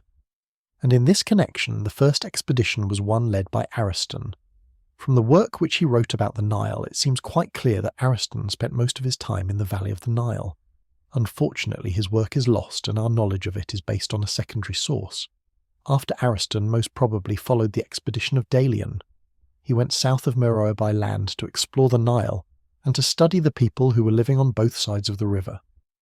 In his exploration he included also the people of the coast of the Red Sea. His book, which is lost, became the basic source for Eratosthenes and other late geographers. This fact indicates that the expedition sent by Ptolemy Philadelphus included both the coastal and littoral region of northeast Africa. During his time, Adulis and its adjacent coastal area were known, and the high plateau of Eritrea was an object of littoral exploration. It is after this exploration that the Greeks succeeded in gaining access to and establishing their colony in this region. Ptolemy Euergetes, 246-221 BC, continued the exploration and at the same time the exploitation of this region. He further established ports and commercial depots beyond Adulis, and with the previous known areas, he intensified commercial links. Among the explorers of this time, we mention only three who composed books which unfortunately are lost: Bion, Aristocrion, and Simonides. The latter spent more than 5 years in Meroe, and Bion believed that he spent quite a long time in the northern region of present Ethiopia. The third and last thing which contributed to the knowledge of Ethiopia in the ancient world was the fact that the country was a source for elephants. For the Ptolemies of Egypt, elephants were of great importance in war. They were considered as the tank is in our time. In the beginning, elephants were imported from India, but because of the long distance they often died during the journey, and in addition were very expensive. Another disadvantage was that they could not be obtained quickly enough. So it was decided to send messengers to hunt elephants in Ethiopia, and this became more frequent from the time of Ptolemy Euergetes. The fact has been confirmed by epigraphical and other evidence. According to Diodorus, from the time of the second Ptolemy, Ethiopia was a country well known to the Hellenistic world. This is a somewhat exaggerated claim. It was only the beginning of knowledge about Ethiopia in its real geographical sense. Because of frequent contact, however, the knowledge of later Greek authors and geographers was more accurate than before. But what new information they had acquired was not enough to eradicate the old beliefs about the country. They added new knowledge without correcting misconceptions of the past. This might be due to the fact that the greater part of the original books which were written by eyewitness observers were not taken into serious consideration, or because they wanted to attract their readers by including old and familiar ideas. The geographer Strabo made use of the books of Eratosthenes and Agatharchides. According to the sources he used, the boundaries of Ethiopia were from the north, Egypt, and more precisely Elephantine, where are the boundaries of Egypt and Ethiopia, to its outlets on the seacoast. From the south, the land of Cinnamomophorus, i.e. Somalia. This information is from Egyptian sources. Sestosis or Sesostris of the Dasti dynasty said that he travelled through Ethiopia to the land of Cinnamomophorus and returned home east from the Red Sea and west from Libya. Then Strabo divided Ethiopia into 3 parts: the kingdom of Candace, Upper Ethiopia, and South Ethiopia. Diodor divides Ethiopia into 2 parts: Ethiopia near Egypt, which means from the boundary of Egypt to Meroe, and from there down, West and South Ethiopia. This latter part contains the region of the 2 branches of the Nile and that of the Red Sea. From the south, the boundary of Ethiopia was not known to him. According to Pliny, the boundary of Ethiopia in the north was Syene, in the east the ocean, and in the west Libya. He did not know the southern boundary. To his knowledge, the conformation of Ethiopia spreads from southeast to southwest with its centre line running south. He describes the distance from Meroe to Surbitus, 12 days' sail, from Surbitus to the Dabeli, 12 days' sail, and from the Dabeli to the Ethiopic Ocean, 6 days' journey by land. Since the knowledge of geography greatly improved in the later period, Ptolemy defines the boundary of Ethiopia in the complete sense of the word, from all sides. Ethiopia, which is below Egypt, is terminated, as we have indicated on the north, by Libya and Egypt, on the west by a part of interior Libya, along the meridian extending from Darnis to the southern terminus of Libya, which is located in 15 south, and Thristijonista on the south, by the line leading from this terminus along the remaining part of the Ethiopia interior to the Raptum promontory. These are the boundaries of Ethiopia according to the foremost Greek geographers. Here the name Ethiopia covers a vast area which includes the Sudan and the Aksumite kingdom. Besides the boundary demarcation, the attempt to discover the source of the Nile also contributed to a furthering of knowledge about Ethiopia. In this matter, the geographers Diodor, Strabo, Pliny, and Ptolemy were well informed. Diodor says that the river Nile springs from the foot of a great mountain in a remote part of Ethiopia. The length of the Nile from its source to its end is 12,000 stadion, and its 3 tributaries were not unknown to him. Pliny also knew that the Nile had 3 tributaries: Astapus, Astaborus, and Astasobus, and where the river cuts through the middle of Ethiopia, it has the name of Astapus, which in the native language means water issuing from the shades below. The left-hand channel is called Astabors Isik, that is, branch of water coming out of the shades, and the right-hand channel Astyabs, which means side branch. It is not called Nile until its waters are again reconciled. Astapus is identified with the Blue Nile, Astaborus with Atbara, and Astasobus with the White Nile. But he thought that it had its main source in western Ethiopia, and the Nile is named at that point where the 3 branches unite. Strabo's knowledge of the Nile is more accurate than that of the others. He says, "The Nile flows from the Ethiopian boundaries towards the north in a straight line to the district called Delta." He knew exactly the 3 branches, Astapus, Astaborus, and Astasobus, and he believed that the Blue Nile sprang from a certain lake which was called Sibo, Lake Tana. In this context, the view of Ptolemy differs slightly from Strabo's. In principle, he accepts that the Nile flows from a lake, but according to him the name of this lake is Kallu. Apparently this derived from misinformation which he had received from merchants who had visited Kallu in northeast Ethiopia to trade. Cities. These authors also mention some cities of Ethiopia which still exist today. Most of these cities were found in Upper Ethiopia, which is today called the Sudan, e.g. Selchis, Napata, and Meroe, and inland and near the coast of the Red Sea, Ptolemais, Berenice, Arsinoe, etc. But there are also cities in highland Ethiopia, the Aksumite kingdom, which are mentioned. Pliny knew 3 different Berenices across the Red Sea.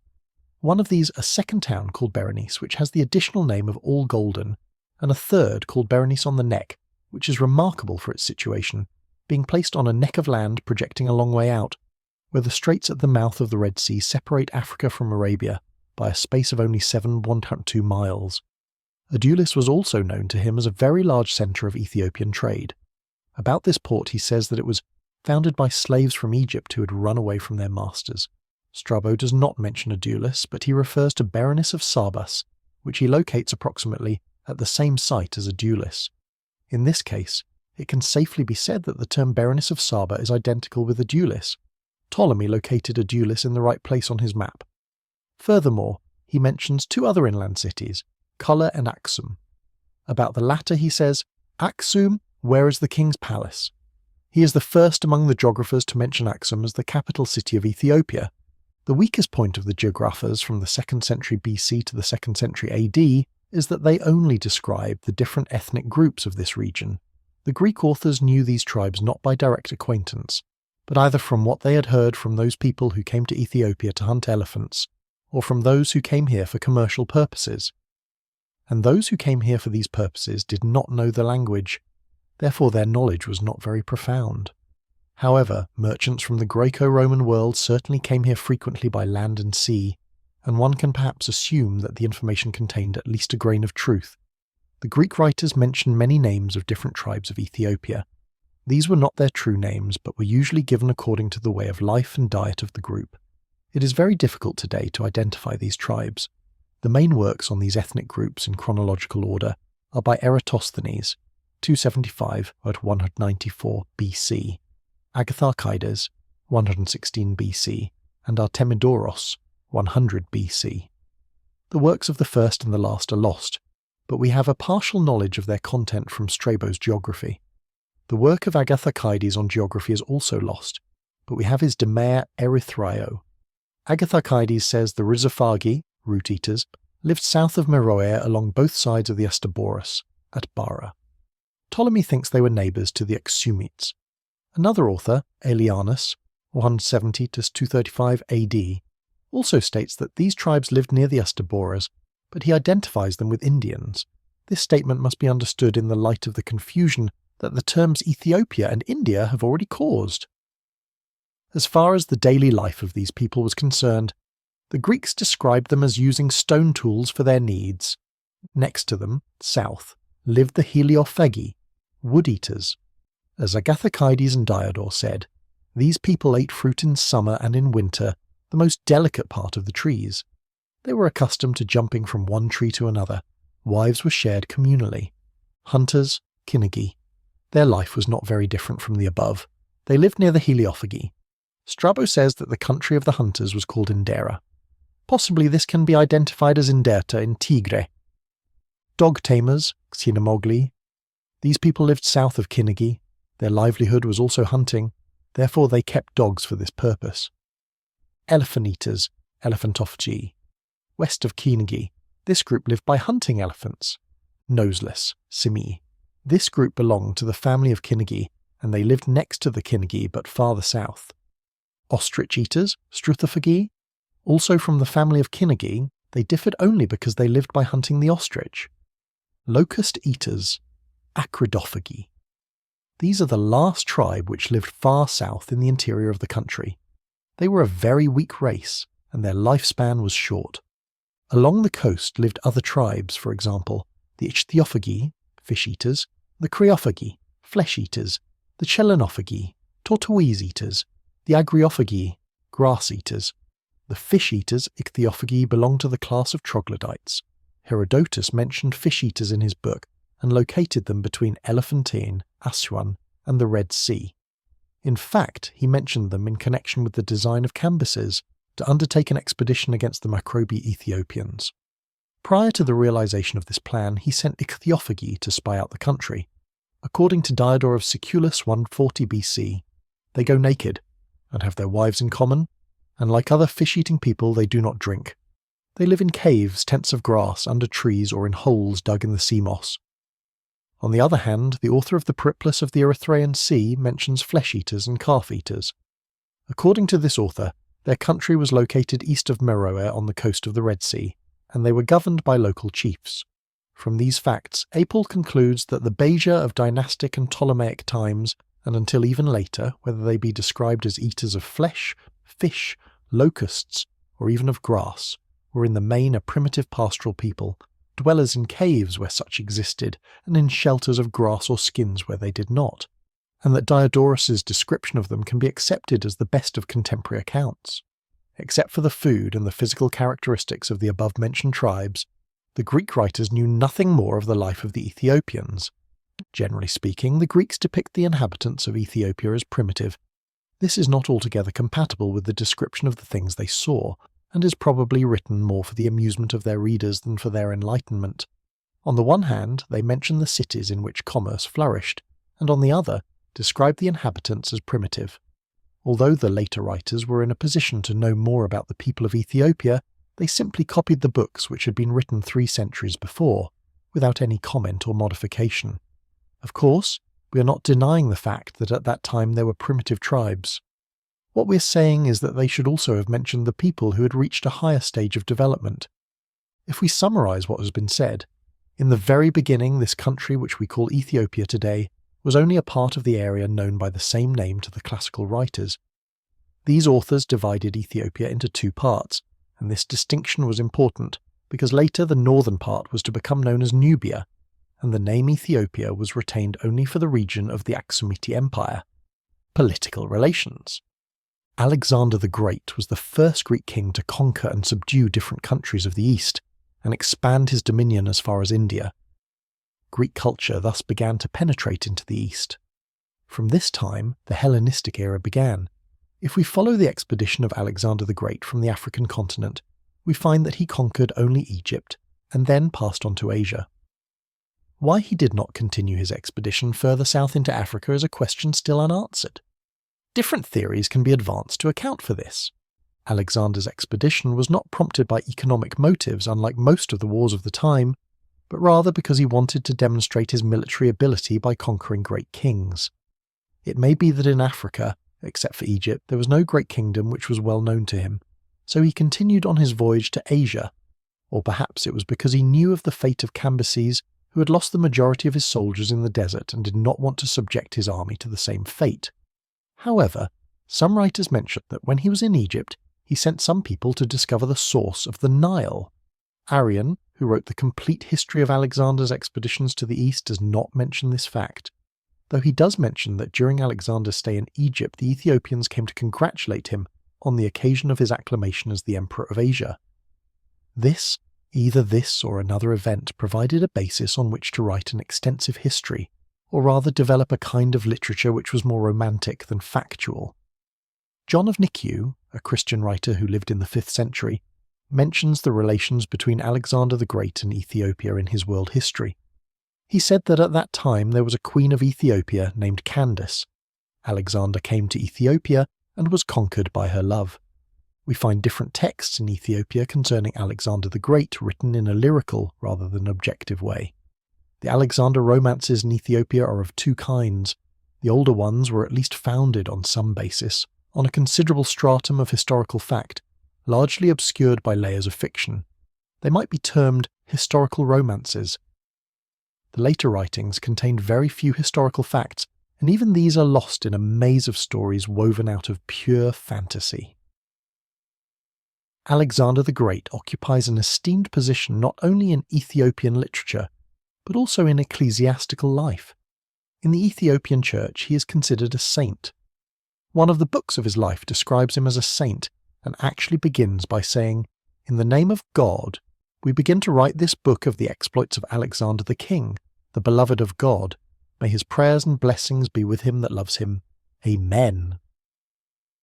His feast is observed on the 20th of Nenoriya, 28th June, and his death is considered as the beginning of a new era, the era of Alexander, which is still used as an alternative reckoning by some Ethiopians. Foreign relations in the real sense were established during the time of his successors. After his death, his empire was divided into 3 parts. Egypt came under the rule of the Ptolemies, who paid special attention to Ethiopia. They were not on good terms with the other two successors of Alexander. They needed elephants to defend themselves and to expand their territory. It has already been mentioned that elephants in those days were in the field of war what the tank is today. Elephants, imported into Egypt for this purpose, played a decisive role in Ptolemy's wars of expansion. The import of Ethiopian elephants was also of economic significance. Elephant hunting was both well organised and well developed during the reign of Ptolemy Philadelphus. His primary policy was to regain the whole territory, which was once under Egyptian rule, and to establish friendly relations with the rest of northeast Africa. In both cases he was successful. He subdued Nubia and began to develop commercial relations south of Nubia, mainly in the coastal area. For better contact with this region, he cleared the canal which had been filled with sand and built a road from Berenice Kopos to the Nile, and constructed many warships and transport vessels. It is believed that he had more than 4,000 ships for use in war and trade. To facilitate the transportation of elephants and other commodities of northeast Africa, he established garrisons along the coast of the Red Sea and in the desert between Berenice and Koptos. The transport ships visited the African coast to exchange commodities with its inhabitants. This process was constant and peaceful. Trade between Egypt and northeast Africa reached its highest point during the time of Ptolemy Euergetes, 246–221 BC. From papyrus, we learn that a native of Berenice, a hunter, in his letter tells of the situation of elephant hunters in the south, most probably in the region of Adulis. He describes how the hunters there found themselves in a difficult situation. They had finished their term of service, and while waiting for replacements had run short of provisions because the elephant transport ship had been wrecked. He later indicates that the problem had been solved, that a transport ship had sailed directly from Hierapolis, and that the men who would replace the hunters in Ethiopia were ready for departure. As Agathoclides indicates, the Ptolemies had concluded an agreement with the local people to supply their representative with live elephants. These live elephants were transported by ship to Berenice, and from there by land to Koptos, where there was a special garrison whose main task was to control the customs duty on the goods which were transported by caravan. The officer of this company had the privilege of corresponding directly with the king himself. The main depot for the elephants was at Thebes. Of course, elephants did not constitute the only import from the south. Other commodities included 130 Ethiopian sheep, 300 Arabian, 20 Euboean, also 26 Indian oxen entirely white, 8 Ethiopian oxen, 1 large she-bear, 14 leopards, 16 panthers, 4 burnixes, 3 panther cubs, 1 giraffe, 1 Ethiopian rhinoceros. Calixenius of Rhodes describes the parade that took place in Alexandria during the reign of Ptolemy Philadelphus. Then were brought in cages, parrots, peacocks, guinea fowl, birds from the Phasis, and from Ethiopia in great quantities. An eyewitness account reveals that the Ethiopians themselves, with Greek hunters, used to bring the products of their country to Alexandria. Next to these were Negro Ethiopians, tribute bearers, some of whom brought 600 tusks, others 2,000 ebony logs, others 60 mixing bowls full of gold and silver, coins and gold dust. Further evidence of elephant hunting was found in an inscription on Ptolemy's throne, which was erected at Adulis. This is known as the Monumentium Adulitanum among scholars. The inscription begins, Ptolemy son of King Ptolemy and Queen Arsinoe, twin gods. Later it is stated of his kingdom that his dominion expanded in Africa and Asia, and that he made an expedition into Asia with forces of infantry and cavalry, and a fleet of elephants from the troglodytes and Ethiopian animals, which his father and himself were the first to capture by hunting in those countries, and which they took over to Egypt, where they had them trained for employment in war. Aside from this, a Greek inscription was left by an Ethiopian king which dealt with his achievement in the field of war. The original of this inscription was lost long ago, but we can find a copy of it in the Christian topography of Cosmos.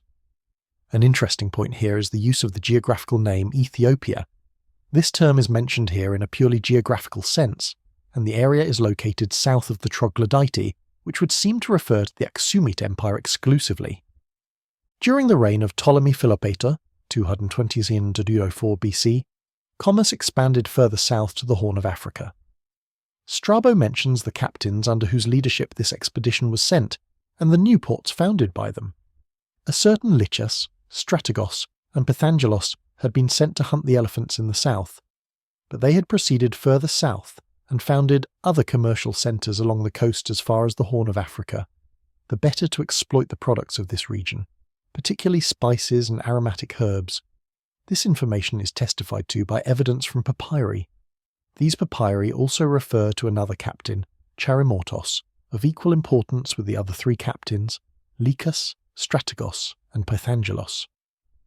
In later times, it seemed that commerce was of more importance than elephant hunting. In the inscription of Euergetes II, 145–116 BC, dated 130 BC, the reference is to commodities of northeast Africa only, and he increased the number of the garrison from Berenice to Koptos for reasons of security.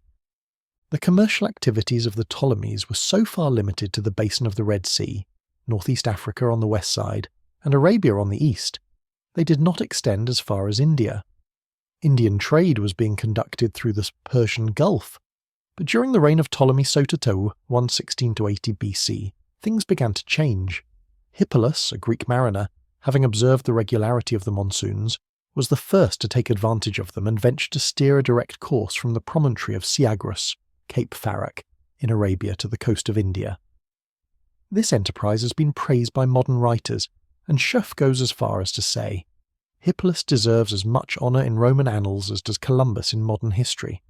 Nevertheless, this event did not affect trade with Ethiopia. Ptolemy Sotertou continued his relations with Ethiopia, and the importance of Adulis doubled from that time. In addition to its previous role, it became the depot of goods from the Far East. This is why Cleopatra later decided to send her son Caesarion to India via Ethiopia. On the way, Caesarion was captured and slain by Octavian. Among the countries of northeast Africa, the area of present-day Ethiopia had a special position in relations with the Hellenistic world. Here, contact was not limited to trade. Greek culture also developed. It is most likely that the Greek community in Ethiopia during the Ptolemaic times was quite large and exercised considerable influence within the country. It was at that time that the Greek culture became more widespread, and as a result, Greek became a literary language of Ethiopia. Inscriptions were produced in Greek, and on the Aksumiti coins the legends were engraved in Greek. In addition, Greek gods were known to the Ethiopians, and hence the worship of Zeus, Poseidon, and Ares was also popular. The Greek influence remained for a long time, however, and do not know the extent of Greek influence. Although there are some indications in Aeduli and Coloe, generally it can be said that the contribution of the Greeks in the field of and architecture was minimal. The penetration of the Greek language, however, mark an important new development in Ethiopian history in the sense that Greek influence was the second element after South Arabian, which contributed greatly to the development of the Aksumite civilization. When the Romans succeeded the Greeks in this region, they decided to include Ethiopia under their authority. This was in the time of Augustus Caesar. In 29 BC, an armed force was sent to subdue Ethiopia and Arabia. The causa belli was principally connected with trade. Commerce had flourished during the Ptolemies' time. Ethiopia products were well known even in Rome, where the reign of Augustus marked the beginning of an era of luxury and good living. The old Roman simplicity declined, or rather, it were limited to the lower class. Now there was a distinct difference between the upper and lower classes. To provide for the opulence that the new way of life demanded, Rome found Oriental products were absolutely necessary. Of these products, the Ethiopia ones had first place. But Roman relations with any one country could not be limited to commerce alone. Every country which had any connection with Rome found itself subordinated to her and recognized her supremacy. It was not possible or permissible for a country to be independent and have friendly relations with Rome. This was the policy followed by Roman emperors of the 1st century. Concerning Ethiopia and Arabia, the interest of Rome was not only political but also economic. As stated above, these two countries exported their products to the Mediterranean world, a matter of prime importance. The subordination of these countries was an immediate necessity for the prosperity of Rome. Therefore, a Roman legion was sent to Ethiopia. It was an infantry unit which was destined for service further to the south. The Roman legion was a good fighting unit on land, but poor at sea. This army set out for Ethiopia, but it had first to conquer the countries which lay in its path between Egypt and the Aksumite Empire. En route, it came to Napata. the seat of the great kingdom under Egyptian influence. The commander of the Roman legion, Aelius Gallus, invaded Napata first with his infantry and horsemen.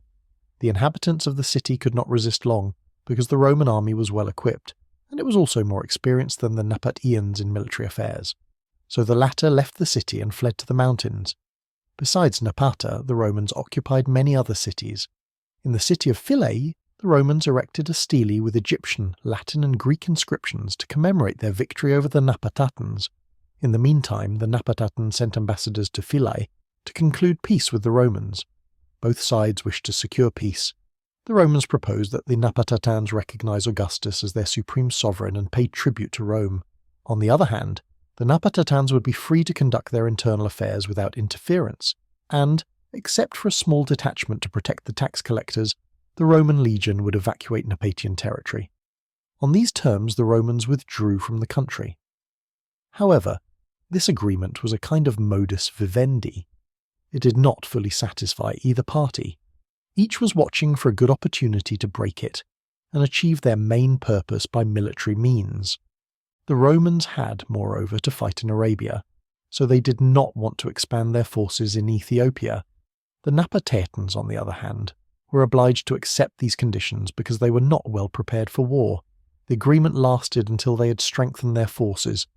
About 4 years later, they thought that they were in a position to defeat their enemy, and they proclaimed war against the Romans. They occupied 3 cities, Syene, Elephantine and Philae. They overthrew the statue of Augustus and took booty and prisoners. The prefect of Egypt was no longer Aelius Gallus but Petronius. When he heard the news of the Napatan attack, action was taken, as related by Strabo, and he marched against them with a force of 10,000 men and 8,000 horsemen. Strabo was a personal friend of Petronius, and doubtless exaggerated the number of troops involved. Even the whole force could not have been 10,000. However, the number in his army destined for Napata was considerable. The Napatans were unable to resist the Romans, and were forced to retire. In Celsius they began to negotiate with the Romans. This time the Romans were more demanding. Before starting negotiations, they wanted to know the reason for the Napatian rebellion. The Napatanes retorted that they were being harmed by the tax collectors, and were therefore obliged to rebel. They did not consider their action as being against the Roman Empire, but as revenge against the tax collectors. Of course, this was a prevarication, because the destruction of Augustus' statue had nothing to do with tax collectors. This explanation did not satisfy the Romans, and they demanded the restoration of the statue of Augustus, but the Napatanes were not willing to do this. Therefore, negotiations were interrupted after 3 days, and the fighting was renewed. The superior fighting skill of the Romans soon obliged the Napatanes to retreat. They lost great numbers of their forces, and the rest withdrew to the city of Primis, which was located in the desert. Petronius had no difficulty in occupying this city, and then he continued his march to Napata, where the seat of Queen Candace was located. Strabo describes this queen as a brave woman with one eye. For the second time, Petronius proposed a truce on condition that the Napatines release the prisoners and restore the statue of Augustus. When he received a negative reply, he attacked and occupied the city. The houses of this city were burnt and destroyed, and the inhabitants were enslaved. After that, he returned to Primis, where he fortified the city and posted a garrison of 400, with a food supply sufficient for 4 years. Then he returned to Alexandria. From there, he sent 1,000 slaves to Rome for Augustus. 2 years later, Queen Candace attacked Primis. The garrison which was there asked for help from Alexandria. Petronius hastened to Primis, and the Napatian attack failed. Now the Napataeans sent ambassadors to Samos, where Augustus was staying, to negotiate directly with him. The Napataeans succeeded in freeing themselves from the tax, but the garrison was not removed, and remained there for another 3 centuries without any disturbance. 158. The Romans did not want to or could not invade the region which lay to the south beyond Meroe. This was because they had not established their authority in the occupied territory of the kingdom of Napata, and with the end of the Augustan period, Roman expansion was halted. The Romans now wanted to consolidate what they already occupied. In this way, the Aksumite kingdom was delivered from the Roman occupation, which had been the Romans' first aim. However, the Roman hope of retaining this area as part of her empire did not die entirely. The well-known Roman writer Seneca gives us some indication of the policy of Nero concerning Ethiopia.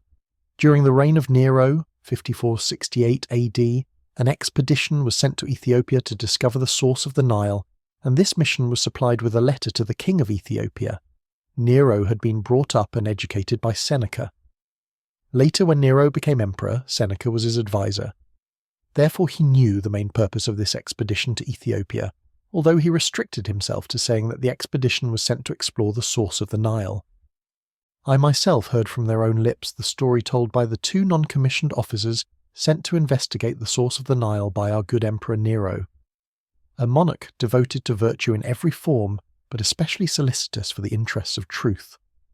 The king of Ethiopia had supplied them with assistance and furnished letters of introduction to the neighbouring kings, and so they had penetrated into the heart of Africa and accomplished a long journey. We came indeed, I give their own words, to huge marshes, the limit of which even the natives did not know, and no one else could hope to know. So completely was the river entangled with vegetable growth, so impassable the waters by foot or even by boat, since the muddy overgrown marsh would bear only a small boat containing one person. There, my informant went on, we saw with our eyes two rocks, from which an immense quantity of water issued. Now whether that is the real source or only an addition to the river, whether it rises there or merely returns to the surface after its previous course underground, don't you think that, whatever it is, that the water comes up from a great lake in the earth? About the same expedition, Pliny says, but all this discrepancy has recently been ended, inasmuch as the expedition sent by Nero to explore the country have reported that the distance from Syene to Meroe is 945 miles. The scientific character which has been given to this expedition by both authors does not seem to have been Nero's real intention. This emperor was more inclined towards luxury and glory than wisdom. He knew that the region of Ethiopia was an important source of supply of the products needed to maintain his luxurious style of living.